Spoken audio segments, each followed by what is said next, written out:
नमस्कार मैत्रिणींनो, हेल्दी थॉट्समध्ये आपलं खूप खूप स्वागत आहे.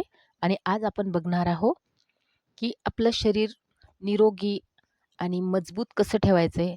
आपली कंबरदुखी, आपला दिवसभराचा आळस आणि आपल्याला एक छान ऊर्जा असणारा जो दिवस असतो, ऊर्जा प्रधान जो दिवस असतो, तो कसा घालवायचा आहे, त्यासाठी आज आपण बघणार आहोत.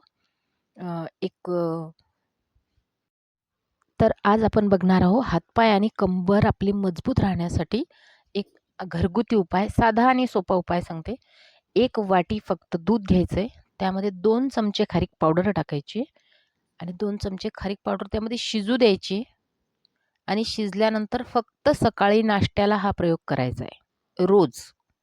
बघा, कंबर पण दुखणार नाही, हातापायांची झीज पण होणार नाही, हाडं पण बळकट राहतील आणि आपल्याला दिवसभर खूप फ्रेश वाटेल. तुम्ही एकदा करून बघा आणि मला कमेंटमध्ये सांगा. आणि तुम्हाला माझा व्हिडिओ कसा वाटला आणि तुम्ही कोणत्या सिटीतून बघत आहे हा व्हिडिओ, ते पण मला सांगा.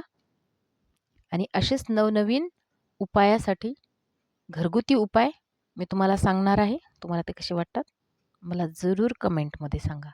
बघा, मी तुम्हाला दाखवल्याप्रमाणे 2 चमचेच घेऊन फक्त घोळायची आहे आणि थोडी शिजू द्यायची आहे. शिजल्यानंतर फक्त नाश्त्याला याचा प्रयोग करून बघा आणि माझ्या आवडल्यास माझ्या चॅनलला लाईक आणि सबस्क्राईब करा. एक वेळ नक्की करून बघा. खूप छान उपयोग आहे हा. आणि तुम्हाला जर आवडत असतील तर थोडेसे त्याच्यामध्ये ड्रायफ्रुट्स टाकले तरीही चालतात. नाही जरी टाकले काहीच हरकत नाही. फक्त 2 चमचे खारीक पावडर टाकून करून बघा.